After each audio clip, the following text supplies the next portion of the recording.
네, 오늘은 창세기 32장 21절에서 32절까지 말씀 보도록 하겠습니다.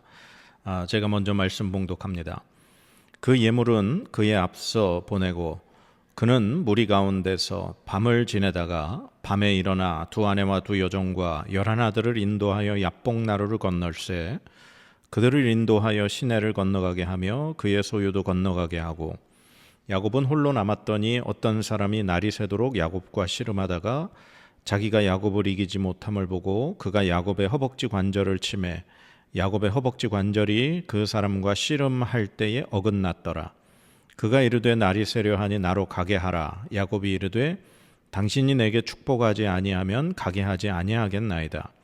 그 사람이 그에게 이르되 내 이름이 무엇이냐. 그가 이르되 야곱이니이다. 그가 이르되 내 이름을 다시는 야곱이라 부를 것이 아니요 이스라엘이라 부를 것이니 이는 내가 하나님과 및 사람들과 겨루어 이겼음이니라.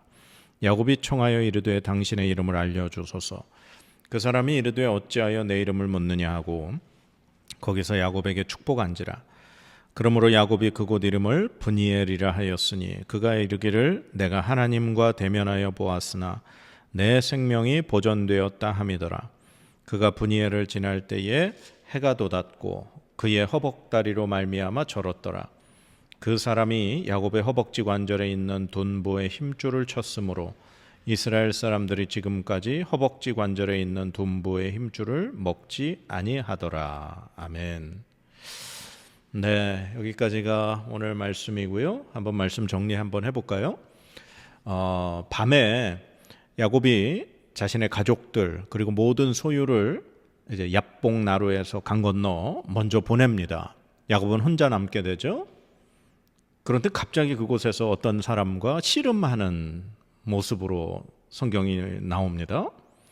밤새 씨름을 하던 야곱을 그 사람이 이기지 못하니까 야곱의 허벅지 관절을 쳐서 어긋나게 해버리죠. 야곱은 이 자신을 축복해주지 않으면 놓지 않겠다라고 그 사람에게 간절히 이렇게 버팁니다. 그래서 야곱은 그때 야곱의 이름을 이스라엘로 이렇게 바뀌는 사건이 등장합니다. 그리고 그 사람의 축복을 받고 난 이후에 이제 야곱은 그곳 이름을 브니엘이라고 이름을 하죠. 하나님의 얼굴이라는 그런 뜻입니다. 그리고 이제 날이 이제 막 해가 돋기 시작할 그때 그 브니엘을 지나갈 때 야곱은 이 허벅다리로 인해서 이렇게 다리를 절면서 가게 됩니다. 즉 장애인이 되었다는 얘기죠. 그리고 그 사건으로 인해서 이스라엘 백성들은 이 허벅지 관절에 있는 그 힘줄을 먹지 않는다라고 그렇게 성경을 마무리하고 있습니다. 자, 오늘 이 말씀이 이제 에서를 만나기 바로 전날 벌어진 사건인데요. 여러분들 이 사건 통해서 야곱의 어떤 마음을 좀 느끼십니까? 분명히 모든 예물을 준비해서 한 세 대로 이렇게 나눠 가지고 이제 형에게 보낼 예물을 보냈죠. 그리고 이제 잠을 자다가 밤에 갑자기 일어나서 자기의 아내 그리고 여종 그리고 11아들 그리고 모든 소유를 강을 건너 먼저 보내버립니다. 그리고 홀로 남았다는 거죠. 야곱이 왜 다 모든 것을 다 먼저 보내고 혼자 남았을까요? 혼자만 몰래 도망치려고 했던 걸까요? 글쎄 모르겠습니다. 가족을 살리려는 마음이 있었겠죠. 그러니까 자기가 나타나면 형의 눈에 자기 얼굴이 보여지면 자기의 가족들까지 다 죽임을 당할까 봐 어쩌면 그 모든 가족들과 소유물을 먼저 보내고 형에게 어떻게 해서든지 가족이라도 좀 살리고 자신은 뭐 어떻게 되든 하여튼 그 먼저 가족들을 보낸 마음은 참 야곱이 얼마나 마음이 힘들었을까라는 생각을 해볼 수밖에 없습니다. 그리고 이제 갑자기 어떤 사람과 이제 밤새 씨름하는 장면이 등장을 하죠. 그러니까 갑자기 어떤 사람이 야곱과 씨름을 한다. 이 성경에 이 씨름하다라고 하는 이 말이 성경에 유일하게 이곳에밖에 등장하지 않습니다. 그래서 우리가 이 씨름이라는 의미를 아니 뭐 갑자기 왜 야곱이 어떤 사람과 씨름을 할까? 그 사람이 먼저 야곱에게 시비를 걸었는가? 아니면 야곱이 그 사람에게 시비를 걸었을까? 우리는 이 부분에 대해서 뭐라고 정확하게 말을 할 수가 없습니다. 그리고 이 장면을 어떻게 해석하기도 사실 어려운 부분이죠. 그런데 오늘 이 말씀에서 이제 씨름을 하고 야곱의 허벅지가 어긋난 상황을 먼저 설명을 하고 그 다음에 이렇게 되어 있습니다. 26절에 그가 이르되 날이 세려하니 나로 가게 하라. 야곱이 이르되 당신이 내게 축복하지 아니하면 가게 하지 아니하겠나이다. 아멘. 이 말이 지금 이 상황을 생각하고 유추해 볼 수 있는 가장 중요한 말씀인 것 같습니다. 그러니까 지금 야곱과 씨름한 사람은 가려고 한다. 즉 지금 이제 날이 밝아오는데 나로 가게 해라. 즉 이 사람은 야곱이 있는 곳을 지나쳐서 어딘가를 향해 가려는 사람이라는 거죠. 그런데 이제 야곱은 그 사람에게 이렇게 얘기합니다. 당신이 내게 축복하지 아니하면 가게 하지 않겠다.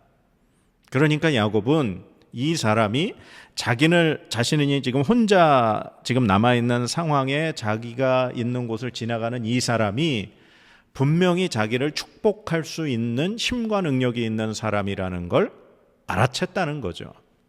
그래서 그 사람에게 자신을 축복해달라고 붙들기 시작하면서 이 사람과 씨름이 벌어진 상황이라는 걸 알 수 있고 짐작할 수 있다는 겁니다.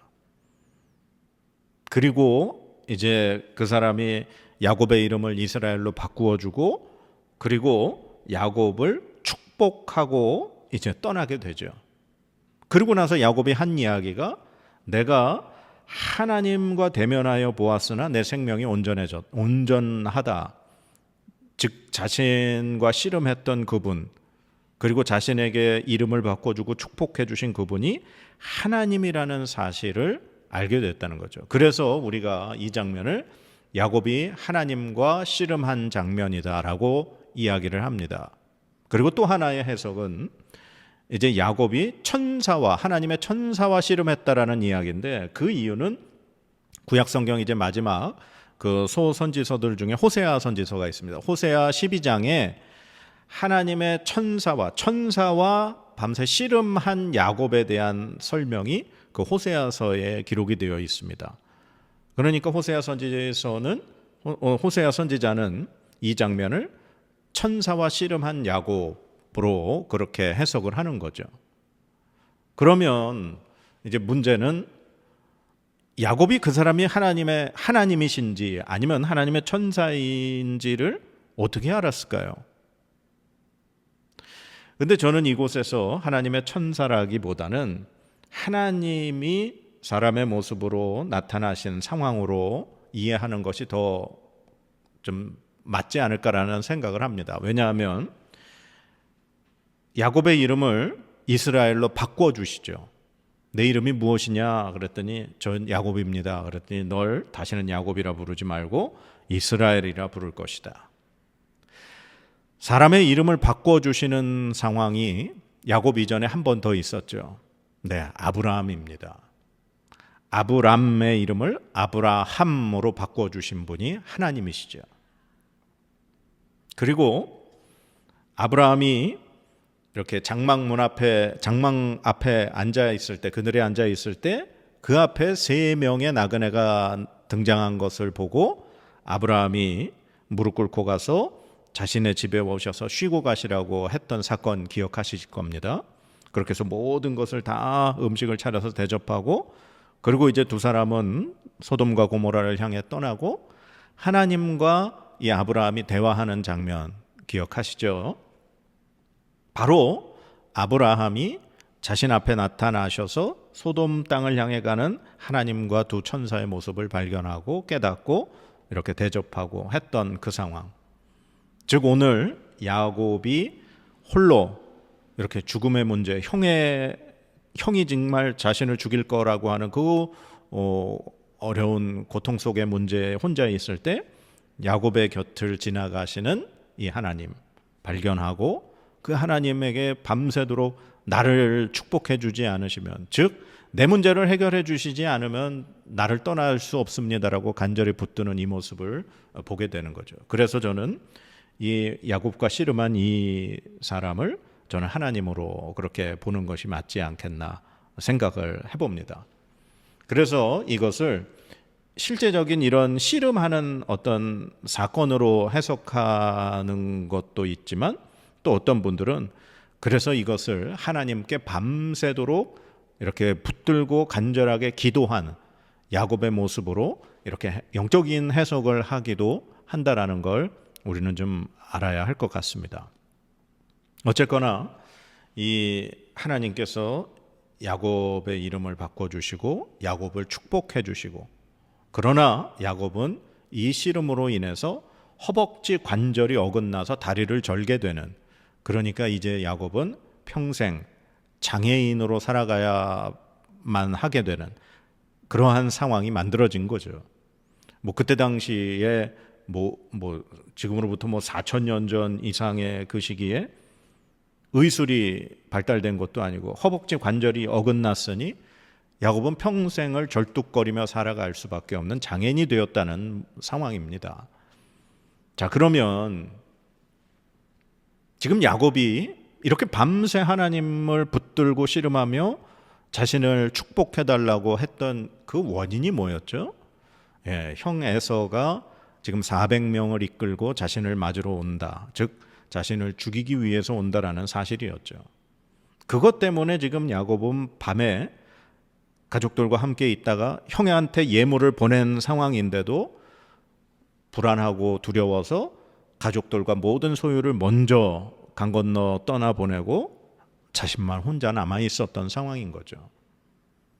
그래서 하나님 앞에 이 문제를 놓고 분명히 기도했고, 이 문제를 놓고 씨름했고, 이 문제를 해결해 달라고 하나님 앞에 이렇게 매달린 상황인 건데, 하나님은 그 어떤 상황도 변화시키지 않으시고 오히려 야곱을 장애인으로 만들어 버리시는 더 최악의 상황으로 만드셨습니다.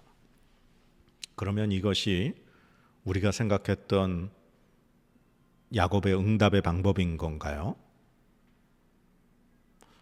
우리가 생각할 때 야곱의 응답의 방법은 어떤 상황이 펼쳐져야 맞는 건가요? 갑자기 형이 돌아간다거나, 갑자기 형이 오다가 문제가 생긴다거나, 그런 소식을 들어야 형이 나를 죽이러 400명 데리고 오다가 문제가 생겼다, 그래서 나는 이제 살아나게 됐다. 이게 우리가 생각하는 보통 해결의 방법 아닌가요? 그런데 모든 상황은 변하지 않고 자신만 변했습니다. 야곱만 단지 이름이 이스라엘로 바뀌었고 장애를 입은 장애인이 되어버린 사건. 이걸 하나님의 응답이라고 말할 수 있을까요?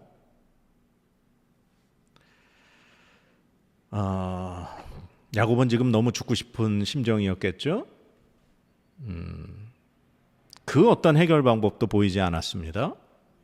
근데 그때 바로 자신의 곁을 지나가시는 하나님을 알아봤죠. 그리고 하나님께 밤새도록 자신의 이 문제를 해결해 달라고, 나를 축복해 달라고 붙들고 씨름했습니다.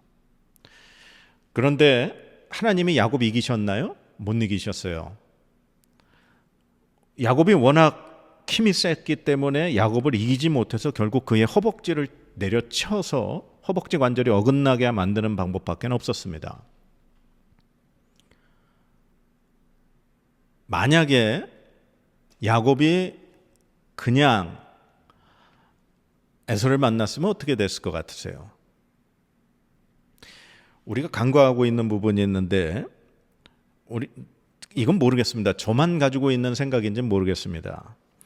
우리가 처음에 에서와 야곱이 탄생했을 때의 말씀을 보면 에서는 온몸이 붉고 털이 많고 들사람, 사냥을 좋아하고 이렇게 들로 다니는 것을 좋아하는 사람이고, 야곱은 장막에 있는 걸 좋아하는 사람이고, 그래서 이삭은 에서를 사랑하고 리브가는 야곱을 사랑하고, 그래서 마치 에서는 등치가 크고 마치 장군과 같이 엄청난 체격의 소유자고, 야곱은 장막에서 조용히 여성스러운 성격에 좀 이렇게 호리호리한 그런 성격이나 이 체격의 사람으로 오해를 했습니다.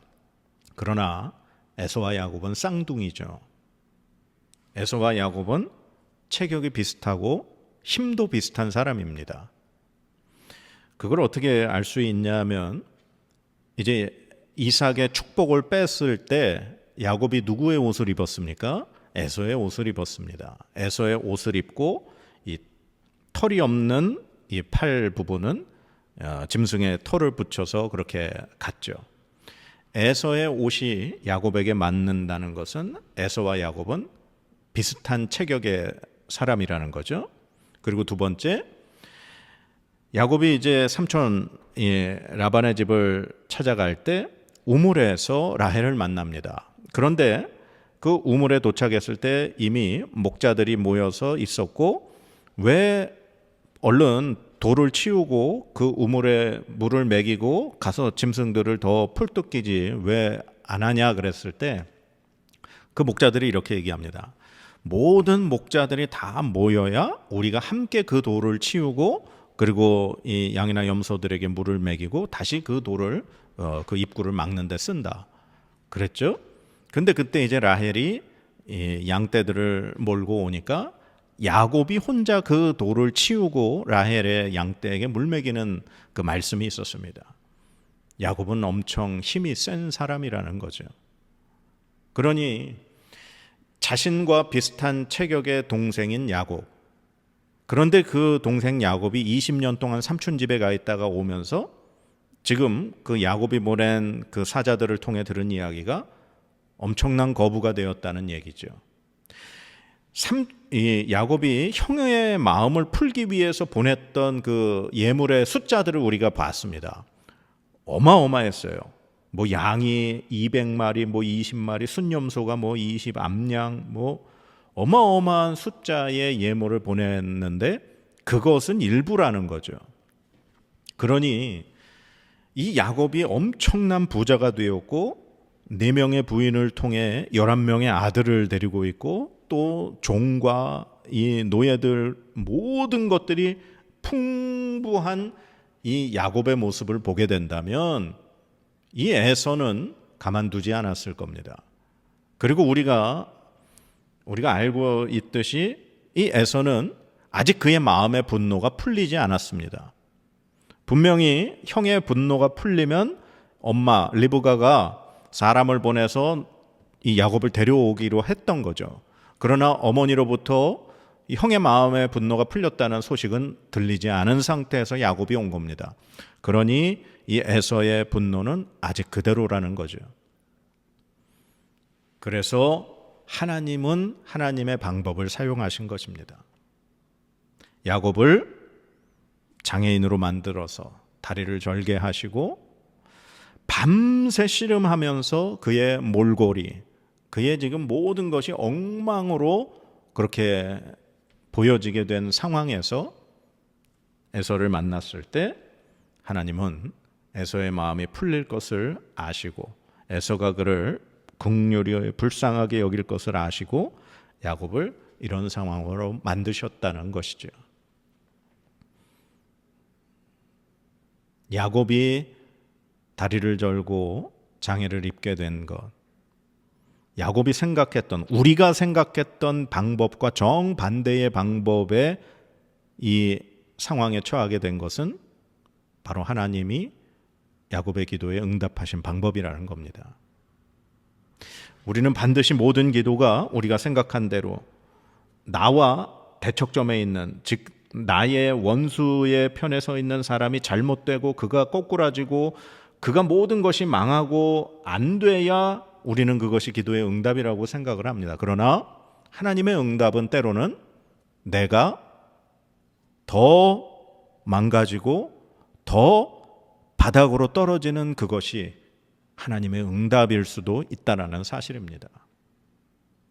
오늘 하나님은 야곱이 밤새 씨름함으로 그가 다리를 절고 그렇게 모든 것이 정말 처참하게 주저앉아 버릴 그 상황으로 만드신 것, 이게 바로 하나님의 기도의 응답임을 우리 기억해야 할 것입니다.